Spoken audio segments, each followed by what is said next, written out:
Eu sou a Fernanda Belfort. E eu sou a Andréa Janer. E bem-vindos a mais um Duplo Clique.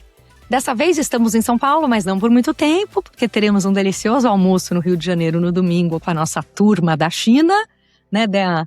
Ai, demais. Eu já vou hoje, você ainda não, né? Mas já sei que tá tendo até aula no Rio de Janeiro, da Limiar. Não, demais. A gente tá super animado para reencontrar nosso grupo. Que legal a amizade que a gente desenvolve numa viagem, né? Como que pode você ficar 2 semanas juntos, né? E fica assim parecendo que você é amigo de infância? Tipo volta do acampamento, né? É isso. Mas vai ser gostoso, a gente vai passar um fim de semana diferente.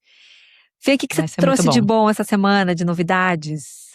Bom, uma notícia que me chamou a atenção, que eu sei que também te chamou a atenção, foi essa notícia de que o Trump embarcou no Air Force One e tinha uma ameaça de que ia ter um míssil iraniano, alguma coisa assim, na volta da reunião, né, da OTAN. E daí o serviço secreto colocou ele dentro de um container de comida, tirou ele do avião, isso é uma matéria no New York Times disso, então, né, uma fonte confiável. E daí colocaram ele no avião militar. Dea, eu fiquei imaginando, sabe aquelas cenas de filme militar, assim, do avião militar? Total. Que vão todos os caras soltos, não tem banco. Eu fiquei imaginando, não sei se Trump foi assim.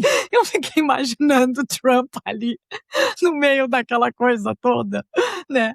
Mas essa é uma história bafafá, essa história, né, amiga? Conta aí. E é uma história que vale dar um duplo clique, porque ela está associada a uma notícia que me chamou muito a atenção essa semana, que foi o pedido de demissão, a renúncia da Karoline Leavitt, que é a porta-voz da Casa Branca. A gente já falou dela aqui no Duplo Clique algumas vezes, porque ela é uma figura muito emblemática, eu acho, na administração do Trump, porque ela é a mais jovem secretária de imprensa ever. Ela tem 28 anos. Ela é muito jovem.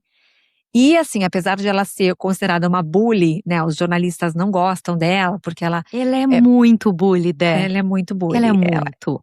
E ela tem uma arrogância que acho que só um jovem mesmo, né? Se bem que não, o Trump também tem, mas anyway, é uma coisa… Eu tenho uma antipatia por ela que eu não consigo… Sim, ela é uma figura extremamente superar. antipatizada por muita gente, porque ela incorpora e ela veste a camisa, né, do estilo Trump de governar como poucas pessoas ali no círculo imediato a ele. Tanto que ele fez um post na Truth Social, quando ela pediu demissão, anunciando a saída dela com, assim, coração pesado, porque ele considera ela uma das mais próximas aliadas dele, uma pessoa de toda a confiança dele. Então ele lamentou profundamente a saída da Karoline Leavitt. Ela é, na minha opinião, de uma competência que é diferente de você gostar dela ou não. Eu também não gosto.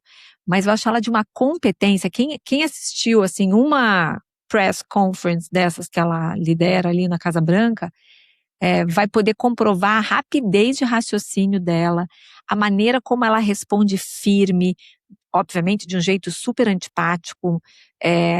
Ela fala uma frase, assim… brutal, assim, sem mexer um músculo do rosto, assim, ela é implacável nas respostas, ela como parceira do Trump, no tipo de estratégia absurdo que ele fala, ela realmente é muito competente. Ela é muito competente, eu acho que assim, ele não vai conseguir achar uma outra pessoa com o nível de, primeiro nível de comprometimento dela, e assim, a maneira como ela trata os jornalistas, que ela responde assim, tudo no mesmo tom de voz, ela não ergue a voz em nenhum momento. Por mais dura que seja a frase que ela está dizendo, né, ela dá um fora no jornalista que faz uma pergunta um pouco mais capciosa, ela critica, ela reclama, mas ela lida com aquele caos ali da administração do Trump de um jeito que acho que vai ser muito difícil ela encontrar um substituto, né? E realmente assim, ela tem 28 anos, né? Eu acho isso incrível, a maturidade profissional com que ela trabalha ali naquele ambiente de pressão, eu acho realmente muito, muito impressionante, né? E você que me contou que ela acabou de ter outro filho, porque então, a história é a seguinte… Bebê super novinho, né? A história é a seguinte, ela é casada com… o marido dela tem 60 anos e ela tem 28. Então, isso já é um motivo de muita polêmica nos Estados Unidos. Volta e meia as pessoas fazem comentários assim…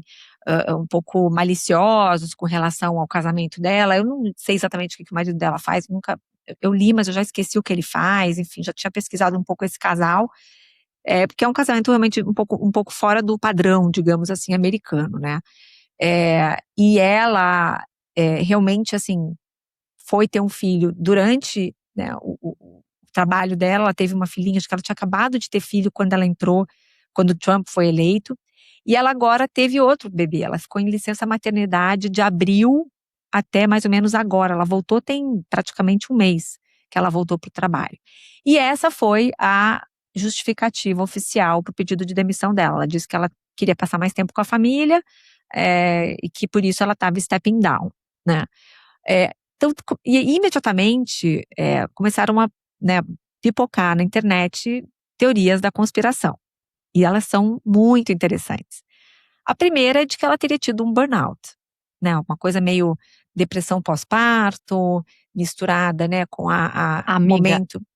eu acho que é impossível ter esse emprego que ela tem, com a demanda que tem e com o bebê em casa. Real, assim, Sim, tipo, quem já é, teve é, filhos, Jesus, né? Mas é bem verossímil essa explicação. Então, por isso que essa é a teoria que predomina, de que ela realmente voltou. E depois de um mês trabalhando, né, com essa rotina, provavelmente ela concluiu que era realmente insano trabalhar com o Trump, que ela precisa estar, né, sempre de plantão, porque ele pode precisar fazer algum comunicado ou fazer uma coletiva de imprensa de uma hora para outra, porque, enfim, gente, o mundo acontece, né, as guerras, os atentados e tudo mais, então ela precisa estar sempre disponível para ele. Obviamente, se ela está, sei lá, amamentando o bebê, ela já tem uma rotina muito diferente com 2 bebês. Então, essa foi a primeira teoria que surgiu, e foi, obviamente, a mais aceita, e todo mundo entendeu que esse é o momento que uma mulher precisa tomar uma decisão, né, fazer uma escolha, e ela acabou escolhendo ficar com a família. Porém, tem uma outra teoria que é muito, muito interessante, e lembrando aqui, queridos ouvintes, é uma teoria da conspiração. Então, a gente, de vez em quando, traz as teorias aqui, sempre contando que são especulações, são, né, hipóteses aí que crescem muito nas redes sociais, né? E essa segunda teoria que justificaria o pedido de demissão da Caroline Leavitt tem a ver com essa história que a Fê contou, né? Dia 8 de julho, saída da cúpula da OTAN em Ankara, na Turquia, o Trump embarca publicamente no Air Force One, aquele avião velho que ele já tinha, mas que é considerado mais seguro porque tem todos lá os protocolos, né, os features de segurança que ele precisa ter. Acena para as câmeras quando está embarcando e minutos depois é retirado, escondido num caminhão de catering e levado para um avião militar menor. A ameaça, segundo o CNN e outros veículos reportaram, era de que haveria um plano do Irã de soltar um míssil, de enviar um míssil para derrubar o Air Force One. Uma boato que surgiu no último dia da cúpula, e que parecia ser muito bem planejada, porque se sabia os horários que o avião ia sair e tudo mais. Então, era uma ameaça que foi levada a sério pelo Departamento de Inteligência americano. Não foi só o Trump que foi retirado do Air Force One logo depois de ter embarcado. Saiu também desse avião o Pete Hegseth, que é o seu secretário de defesa, ministro da guerra, que volta e meia eles mudam esse nome. Uma assistente executiva, uma loira, Natalie Harp, que tem sido vista muito frequentemente com o Trump, e que também já se especula que rolam ciúmes ali da proximidade que ela tem tido do Trump. O vice-chefe de gabinete, Dan Scavino, e Walt Nauta, 2 nomes menos conhecidos aqui dos nossos ouvintes. Quem ficou no quer avião... dizer, essas são as pessoas que eles escolheriam para colocar numa nave espacial, mandar para Marte, se tivesse o fim do mundo, né? Ou colocar na Arca de Noé. O resto poderia explodir no ar, que tá tudo bem, né? Mas olha que interessante, quem ficou no avião maior, no Air Force One, sem saber que o presidente não estava mais a bordo. Os secretários Marco Rubio, que eu fiquei chocada, pasma, e o Scott Bessent, que são os secretários de Estado e secretários do Tesouro. Sim. E o vice-chefe de gabinete Stephen Miller, staff geral do Trump, militares e a imprensa.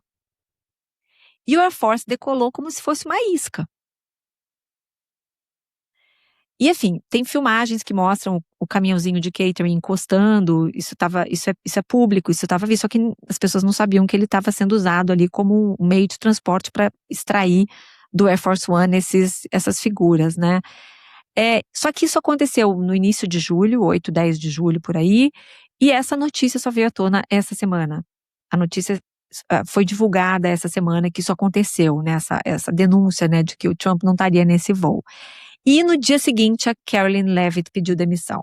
Então, existe uma especulação de que ela ficou muito chateada com a repercussão disso, né, de ela não ser incluída neste círculo imediato do Trump, que foi retirado desse avião, e que por causa disso, enfim, hormônios ali talvez estivessem trabalhando também, ela resolveu desembarcar desse governo, né.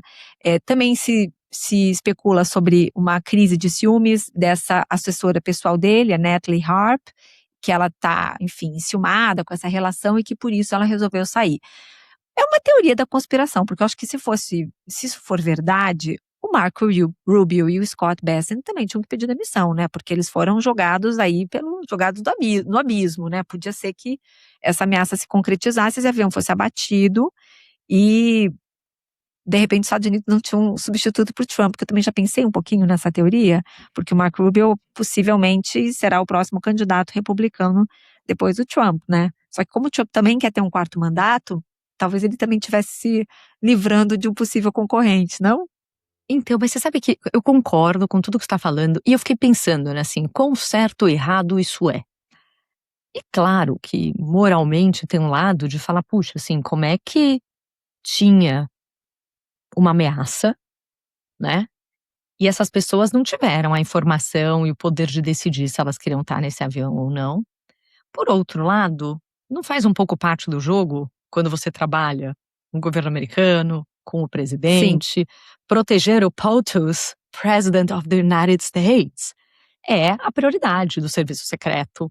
E se esse avião simplesmente não decolasse, ou, né, voasse com pouquíssima gente, ou soubessem dessa ameaça, poderiam descobrir que ele está em outro voo, e aí eventualmente mandar um míssil no outro avião que possivelmente, provavelmente não tem as mesmas capacidades de defesa.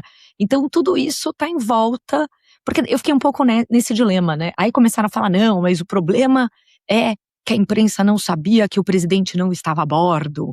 Porque, obviamente, imagina você tá nesse voo e falaram, não, você tá de sacanagem, que tinha um risco de já mandarem um míssil e me deixaram embarcar. Mas também, por outro lado, a hora que você dá um zoom out, não sei até que ponto faz parte, né.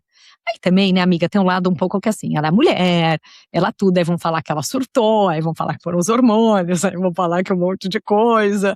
Mas eu acho que um job, né, ter 2 filhos, bebês, e ter uma demanda de trabalho como ela tem, é muito difícil, né, assim, acho que mesmo com outro presidente, mesmo com qualquer coisa. Então talvez ela tenha se dedicado aí 1 ano e meio a isso, e tenha tomado a decisão de que não fazia mais sentido na vida dela. Então, difícil saber, né.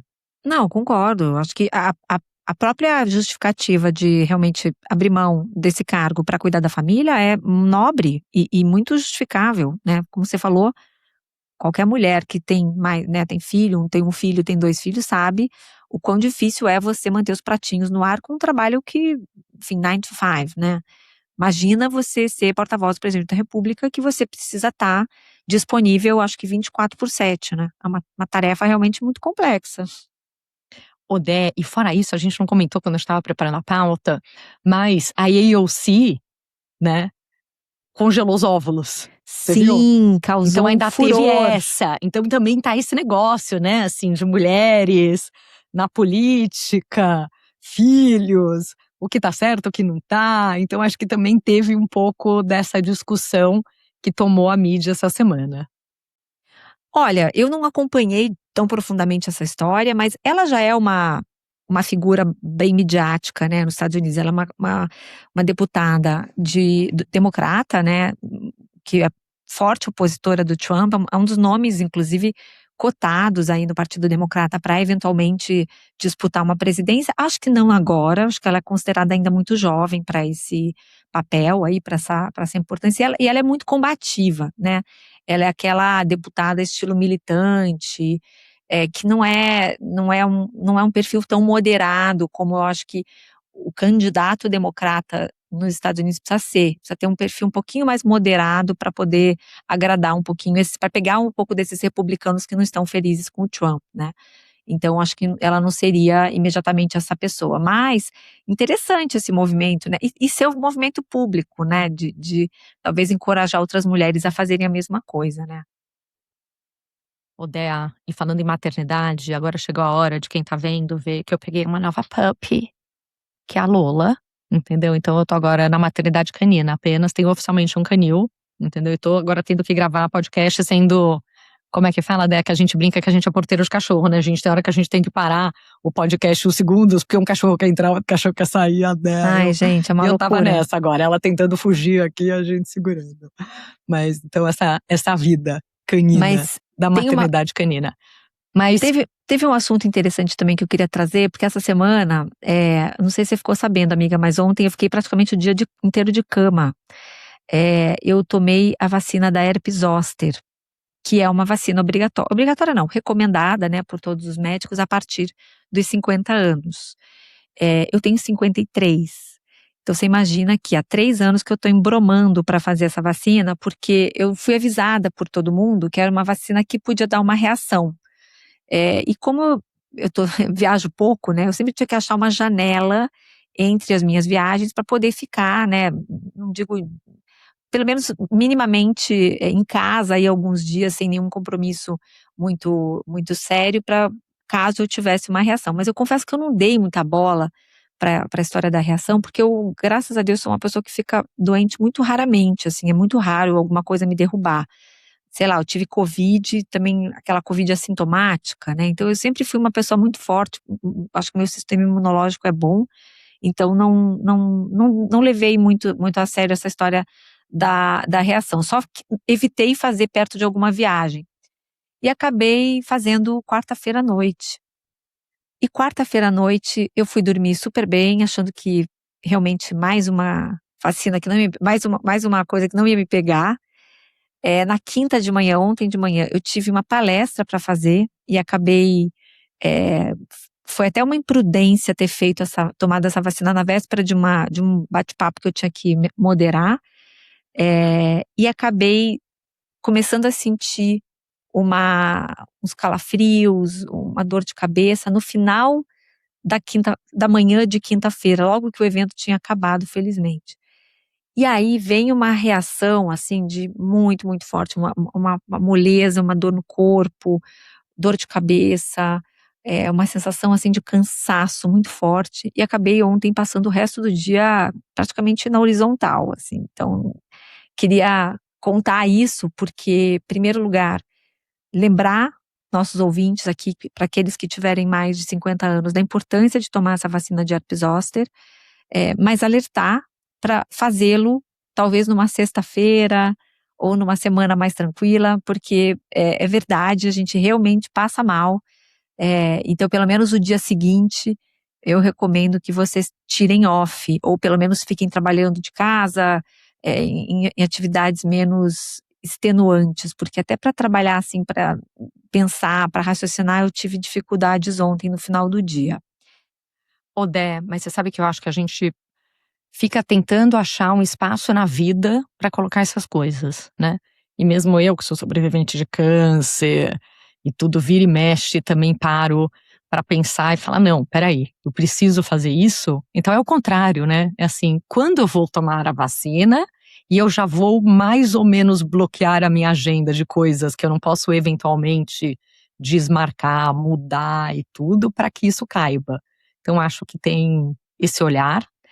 E isso me chamou a atenção também, porque essa semana o Trump novamente assinou, né, e fez uma outra tentativa de mudar um pouco a regra de vacinação nessa ideia toda anti-vacina que tem tomado, né, parte. Bom, desde o Covid a gente viu isso muito presente e que faz parte e toma aí parte da direita, né?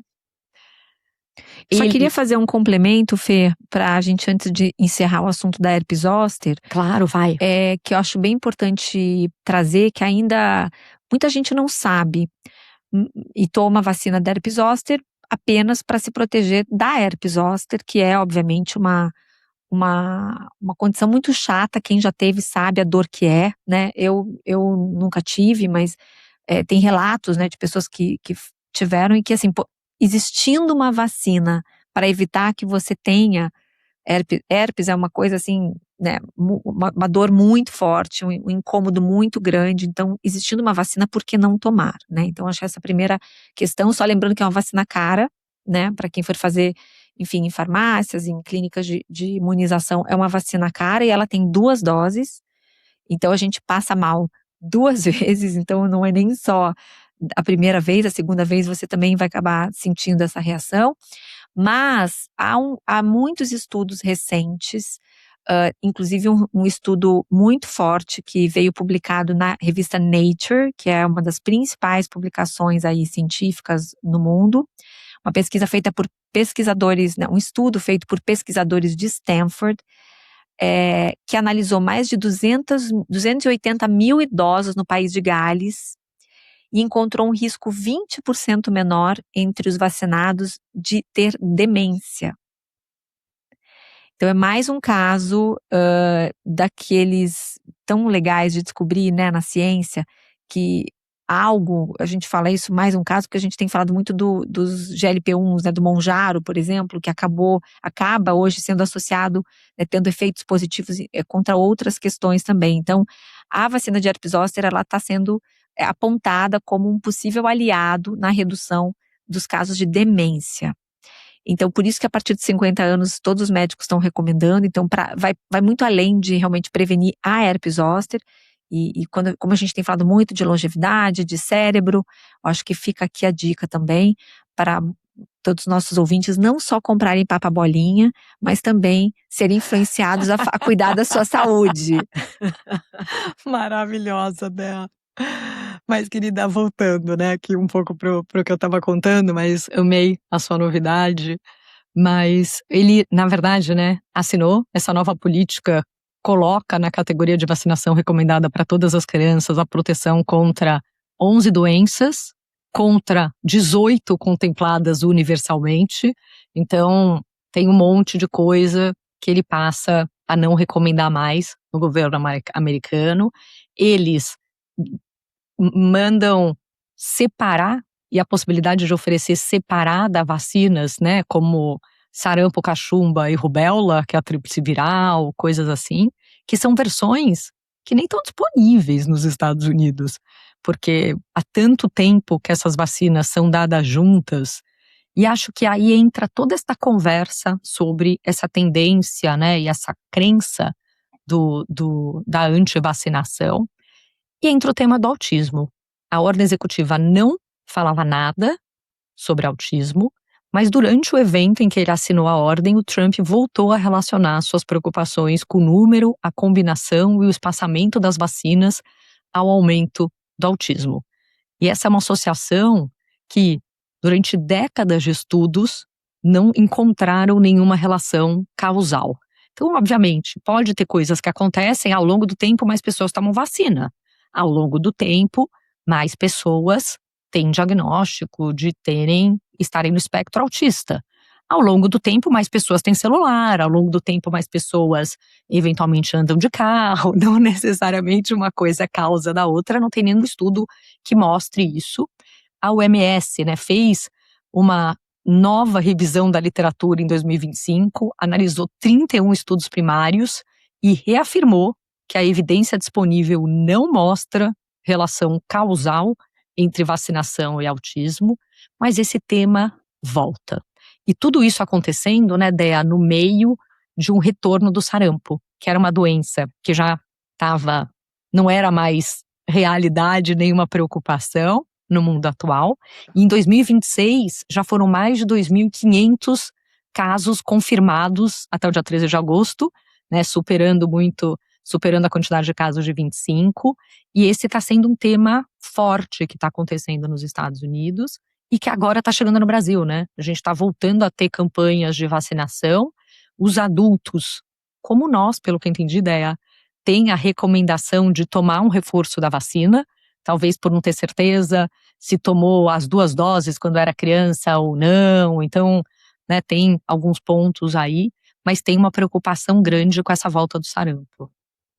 Total, Fer. Inclusive, me chamou muito a atenção que eu fui fazer minha vacina da herpes zoster numa Droga Raia, que, gente, não é publi, mas eu fui fazendo Droga Raia, e a moça que fez a vacina em mim comentou que estava sem vacina de sarampo, já há mais ou menos uma semana, e que estava faltando vacina de sarampo, inclusive na rede pública.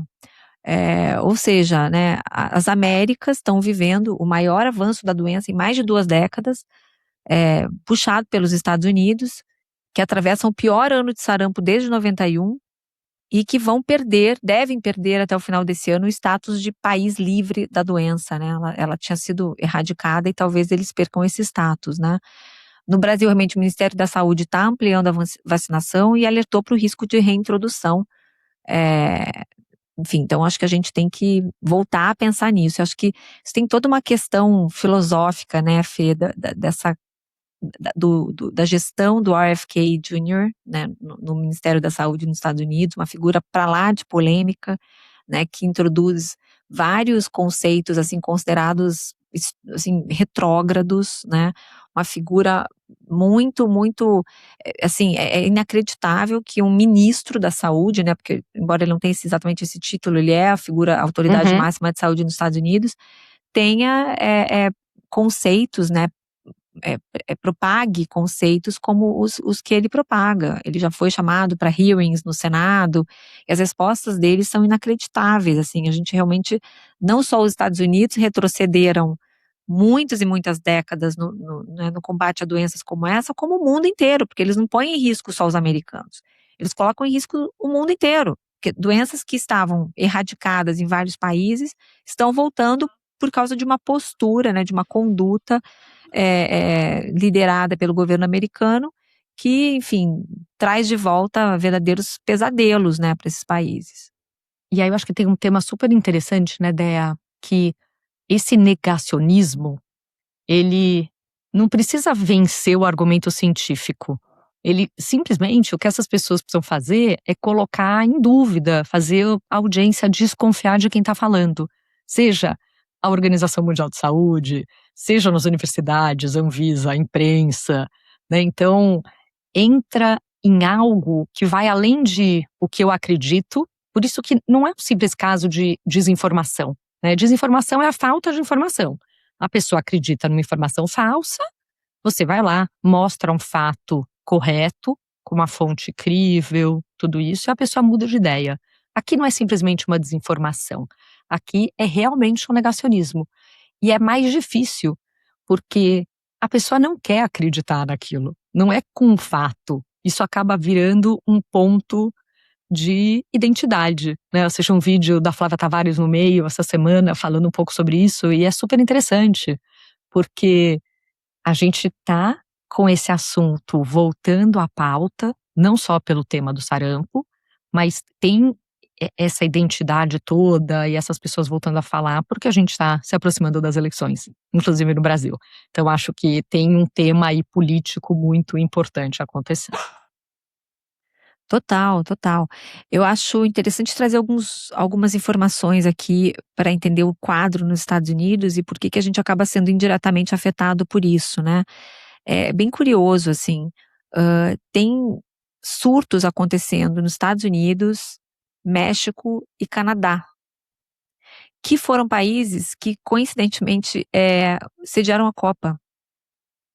Então, existe uma relação aí também interessante de turistas que chegam, podem estar levando vírus e também podem estar trazendo vírus de volta para os seus países. No Brasil, ao que tudo indica, o vírus foi reintroduzido através de uma criança de 6 meses. O primeiro caso de 2026 foi uma criança de 6 meses da zona norte de São Paulo, com viagem recente a La Paz, na Bolívia, um país que tem um surto ativo, né? Depois veio o primeiro caso no Rio desde 2022, que era uma mulher funcionária de um hotel, que tinha muito contato com turistas estrangeiros. 2025, a gente teve um mini surto de 25 casos no Tocantins, também introduzido por uma família que veio da Bolívia. Ou seja, a gente consegue mapear, né, de onde isso está vindo. E acho que esse fator Copa, né, esse momento em que existe muita circulação de pessoas por esses países e é como os vírus são transportados, né, para suas cidades natais, e acaba acontecendo. Enfim, eu acho que você tocou num ponto importante. Acho que essa questão da informação é muito fundamental e curiosamente, né, trazendo mais um dado aqui que a gente acabou descobrindo na pesquisa, existe também um mini surto de sarampo acontecendo na fronteira Utah-Arizona, provavelmente muito influenciada por questões religiosas, né? Utah, por exemplo, é a terra dos Mormons nos Estados Unidos, né?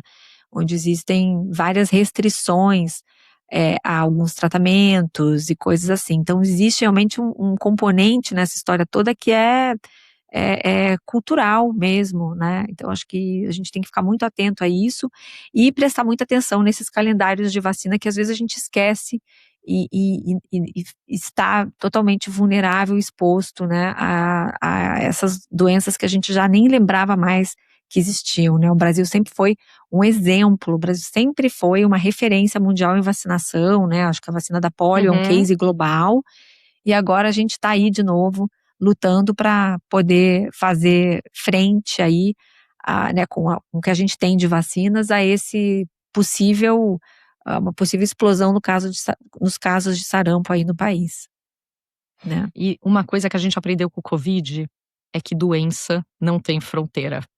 A doença viaja de um lugar para o outro e ela se espalha. Então, acho que isso foi uma lição grande que o mundo teve.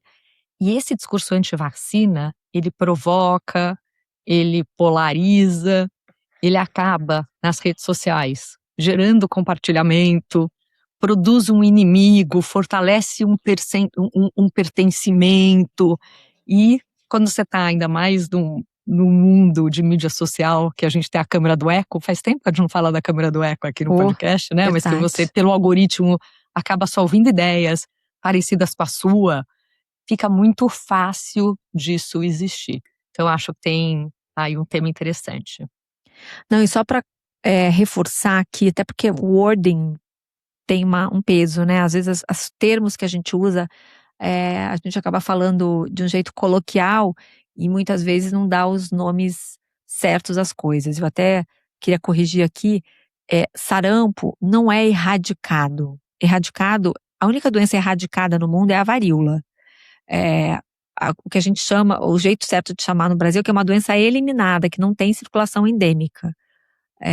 O Brasil ainda é um país considerado, né, o status do Brasil ainda é um país livre da doença, né, que é isso que agora, de acordo com o número de casos existentes nos Estados Unidos e no México, esses dois países estão com risco de perder esse status, mas o Brasil ainda é um país é um país que é considerado livre de circulação endêmica, né? Por enquanto estamos com risco de reintrodução da doença. O grande ponto agora do momento em que estamos. Então, acho que todas essas campanhas de vacinação que estão sendo feitas contra o sarampo, que estão fazendo com que talvez a gente não esteja tendo acesso à vacina, inclusive, seja uma medida preventiva do governo para evitar que isso se torne mais sério.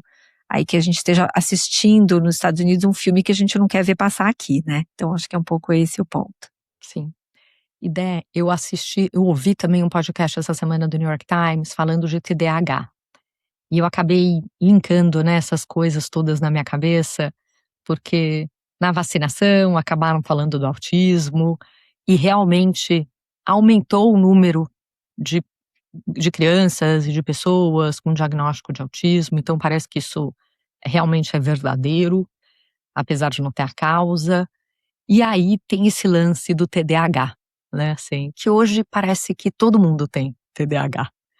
E super interessante esse podcast do New York Times, e eu fui atrás de algumas informações, né? Então, assim, 1/4 dos adultos americanos suspeitam ter TDAH não diagnosticado. E só 6% tem um diagnóstico formal. Então, claramente tem alguma coisa acontecendo, mas tem várias coisas no meio disso, né? Assim, tem um aumento real da quantidade de pessoas com diagnóstico, ou que talvez tenham realmente TDAH e nunca imaginaram que aquilo era TDAH ao longo da sua vida e agora têm acesso à informação e estão buscando isso. Essa é uma possibilidade, né? Tem, então, isso tá ligado, né, à conscientização, a diagnóstico e tudo. Tem o lance dos critérios do que é, mas também tem um monte de adulto que tá com um problema de concentração, de um monte de coisa, por essa, né, sociedade que a gente vive, com o aumento de necessidade cognitiva, de atenção, com essa coisa da dopamina, de vídeos curtos, de coisas assim, que ninguém mais tem paciência, tempo para formatos mais longos. Amamos vocês que estão aqui ouvindo um podcast que é um formato longo, que é o formato que eu e a Dea amamos, né, Dea? Porque você sai da superfície ali, consegue dar um duplo clique. Mas eu acho que é muito interessante isso e entender um pouco, né, essa pandemia ou essa explosão da neurodivergência. E a neurodivergência, ela traz não só, né, ela engloba não só o espectro autista, TDAH, engloba também dislexia, então tem várias coisas. Uma das coisas, daí eu fui procurar nos meus livros, é que eu lembro que há uns anos atrás, você trouxe, acho que depois de um festival de Cannes, o Peter Amp para falar na Oxygen. Super. E eu até super. comprei o livro e a Maristela, querida, me levou, acho que pro Web Summit de Lisboa para me entregar, porque nem entregava no Brasil e tal. Mas é um livro que chama Great Minds Think Unalike, né? Que são, quais são os benefícios de quem tem TDAH, autismo, dislexia, né, e toque, coisas assim, porque a gente sempre pensa no que essas pessoas não conseguem fazer bem, mas tem outras coisas que às vezes, ou por coisas e habilidades que elas tiveram que desenvolver, então tem pessoas que realmente têm TDAH, e essas coisas, só voltar um ponto, né, todo esse lance dessa neurodivergência, que o outro termo não é que a pessoa é normal ou não, né? É que ela é neurotípica. Então, o que um neurotípico de repente faz normalmente, um neurodivergente, para funcionar bem na sociedade, às vezes tem que desenvolver outras capacidades, né? Então, alguém tem TDAH, de repente tem que fazer algumas coisas ali, né? Algumas estratégias para compensar essas coisas, além de eventualmente medicação e tal, para conseguir realmente dar conta das coisas da vida. Então tem um lado que existiu um exercício dessas pessoas ao longo da vida, né, para conseguir lidar com essas dificuldades na sociedade, que fizeram com que elas ficassem muito boas em algumas coisas. Tem outras coisas, no caso da dislexia, por exemplo, que eu sei que tem estudos e coisas que mostram que o cérebro realmente funciona de um jeito diferente, do mesmo jeito que ele tem mais dificuldade para alfabetização, para algumas coisas, ele também tem uma tendência a ter uma facilidade para outras coisas, mas eu acho que esse é um tema que está cada vez mais em pauta pela quantidade de pessoas que ou suspeitam de si próprio ou estão investigando ou estão com filhos com diagnóstico, com laudo e vivendo nessa cultura de performance que a gente tem, né? Que assim, todo mundo tem que performar, todo mundo tem que ir bem. A escola que você estuda é um status para os pais até. Né? Muito Assim, mais. as notas que você tira, as coisas. Nos Estados Unidos eu acho que é pior ainda, né? Porque não é que você tem que fazer um vestibular, mas todo ano todo mundo começa do zero e faz um vestibular do zero. Tem um lance que assim, pra você entrar numa boa faculdade, você precisa ter um histórico ao longo da sua vida muito bom. Você precisa, além disso, fazer esporte, você precisa, além disso, ter coisas que você vai fazer de trabalho social, você tem que ser incrível em alguma coisa, e que tem um outro livro que eu amo que chama Never Enough, que fala muito disso. E a quantidade de pessoas e de pais que estão lidando com esse tipo de situação hoje, né? Então, excelente ponto, Fê. como sempre, traz um ponto que tá no ar, né, mas que eu acho que a gente fala pouco. De um lado, essa sensação de que todo mundo está vivendo isso, porque o número de diagnósticos nunca foi tão grande, né? Talvez tenha alguma coisa a ver com realmente esse momento que a gente está vivendo de diminuição extrema, né, no nossa capacidade de prestar atenção nas coisas. Ontem eu participei até de um talk com a doutora Ana Alvarez, que é uma querida, uma pessoa que estuda memória, cérebro há bastante tempo, e acho que essa foi uma das principais tônicas aí do evento, essa questão das pessoas sentirem que estão ficando mais dispersas. Isso adultos, né? Pessoas da nossa geração que tiveram muitos anos sem redes sociais, sem celular, né? A gente cresceu sem isso e mesmo assim hoje a gente se sente totalmente refém das nossas telas e da nossa incapacidade de prestar atenção nas coisas, né? A gente tá falando aqui um pouquinho sobre isso, sobre o advento da procrastinação, né? Como um fenômeno do nosso tempo, como a gente adia certas coisas, adia tarefas que exigem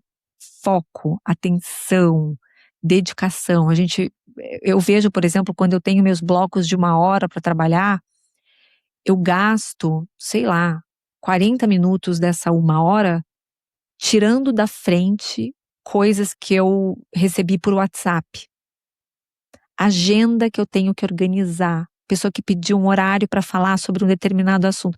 São tarefas muito rápidas, só que elas se acumulam e elas tomam um tempo e são coisas pequenas e que não exigem foco nem atenção, são resolução de problemas urgentes que você precisa dar um encaminhamento aqui, outro acolá, e quando acaba o dia, você percebe que você não teve nenhum tempo de qualidade, né? O deep work, por exemplo, que é o tempo de raciocínio, reflexão, pensamento, né?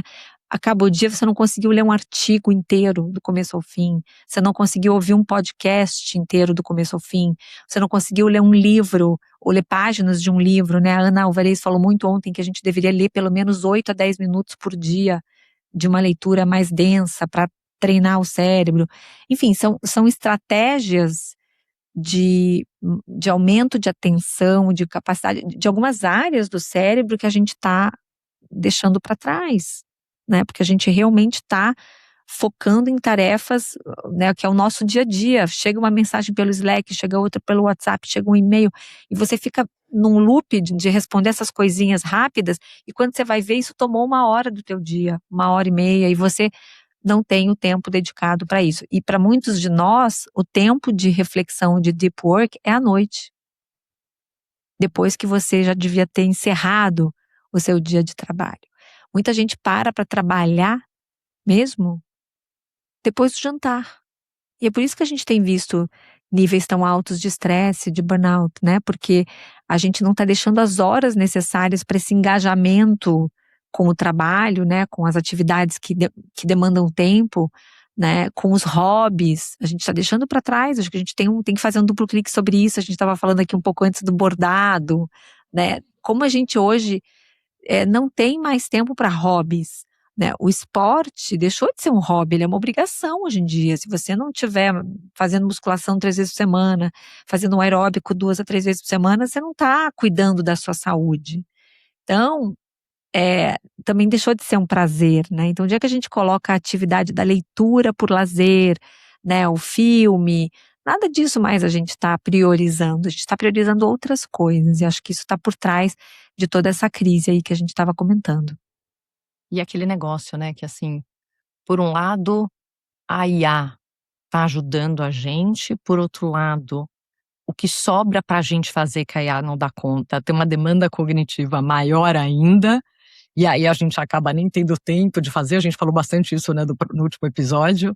E eu tenho uma experiência pessoal também, né, assim, depois do meu câncer, bom, foi um monte de confusão junto, né, eu tive câncer, foi junto do Covid, eu tive Covid também, né, hormonalmente, depois de quimioterapia, você entra numa menopausa precoce, tem um lado emocional, então um monte de coisa que não dá pra saber, né, da onde que veio. Mas assim, a minha capacidade de fazer coisas diminuiu imensamente. E muitas mulheres, eu tô falando aqui como mulher porque é meu lugar de fala, né? Acho que os homens também sentem isso um pouco ao envelhecer, e eu não sei quanto isso é um sentimento geral pela demanda cada vez maior, mas tem isso, né, assim, de repente você tá numa idade, e eu não posso tomar hormônio, não posso nada por causa do câncer, então eu passo por tudo isso cowboy, e eu projetei a minha vida pra ser uma superpotência, assim, né, uma pessoa que tem uma capacidade de fazer milhões de coisas, entendeu? Eu tenho agora 3 cachorros, eu tenho 2 filhas maravilhosas, eu tenho um marido maravilhoso, eu tenho pai, tenho mãe, tenho irmão, tenho trabalho, faço um podcast nas horas vagas com essa minha linda, querida amiga. Mas assim, de repente você vira e fala: "Gente, eu preciso conseguir dar conta". E aí pra eu conseguir dar conta, depois de uma certa idade, você tem que conseguir comer proteína, cuidar da sua alimentação. Você tem que fazer musculação, porque tem N coisas ligadas à musculação, que estão ligadas até à sua energia, a tudo que você vai ter. Você precisa conseguir dormir uma quantidade X de tempo, mas também é mais difícil dormir bem. Então você precisa de mais tempo ainda para você conseguir dormir o quanto que você precisa dormir, para você no dia seguinte estar com o mínimo de atenção e capacidade cognitiva para dar conta do dia. E aí você ainda precisa ler, você precisa. Então é um desafio, né? Porque é muita coisa. Mas uma coisa que fala nesse podcast que é interessante também, né, nesse vídeo do New York Times, é que ele cita um estudo que fala que 52% dos vídeos populares sobre TDAH e 41% dos vídeos sobre autismo que eles analisaram, né, de TikToks, mídias sociais e tudo, tinham informações médicas imprecisas. Então também tem esse lance, porque tem essa dificuldade que todo mundo tá, tem o lado, né, de assim, um diagnóstico por um lado te liberta, por outro lado te limita. Porque tem um lado de você virar e falar assim: nossa, eu fico super cansada, eu tenho dificuldade de me concentrar, eu tenho dificuldade de fazer um monte de coisa. E muitas coisas que você tá falando, né, Déia? Assim, a gente parou de treinar o cérebro pra fazer aquilo, a gente simplesmente. E aí você vira e fala: ah, talvez você tenha TDAH. Daí a pessoa fala: meu Deus, então eu tenho TDAH. Por um lado você fala: nossa, que delícia, eu tenho um pertencimento, eu tenho aquela dopamina de ver um vídeo, me reconhecer naqueles sintomas e ver um monte de comentários, né? Elas até brincam no vídeo de Minions ali nas redes sociais, falando: eu também sinto isso, não sei o que lá. Mas tem um lado também que isso te limita, porque de repente você começa a falar: então quer dizer que isso aqui eu não vou conseguir fazer bem mesmo. Isso aqui então, não, nem me exige isso, hein? Porque eu não consigo e não vou fazer. Mas tem um outro lado de que isso consegue também, de alguma forma, virar um escudo emocional para essa demanda absurda. Então, eu acho que abre tantas conversas interessantes, né? Assim, tem alguns rótulos que, de alguma forma, buscam uma proteção. Porque tem que fazer um duplo clique sobre isso, hein? Né? Acho um assunto bem bacana, bem interessante. E assim vamos terminar o nosso dia, porque já é 1h da tarde, né, Déia? Sim. E hoje a gente não vai ter gadget. Porque hoje não vai ter gadgets. Não vai ter gadgets. Não Vocês vão ter ter que esperar a semana que vem. Porque assim, gente, a gente tem a vida pra tocar. A gente tem que trabalhar pra pagar. Porque, né, tá todo mundo curtindo isso aqui de graça. A gente tem que trabalhar pra pagar tudo isso aqui pra acontecer. Entendeu? A gente ama vocês. A gente promete que semana que vem vai ter gadget. Mas hoje não vai rolar. É isso, gente. Foi o que deu. Foi o que deu. Eu tô muito na onda do good enough. Falei ontem na palestra também um pouco sobre isso. Tem que ser good enough. Não dá, às vezes não dá pra ser the best. Tem que ser good enough. Então mas a gente tá aqui e a gente voltou pra fazer um duplo clique toda semana pra vocês, meus amores. Déia, muito obrigada por essa hora do seu dia. Sempre um prazer e uma delícia. Pra você também, minha amiga. E muito obrigada a todos vocês que estão ouvindo a gente aqui. E a gente se vê no Rio, Déia. Um beijo. Tchau, tchau. Beijo, pessoal. Tchau, tchau.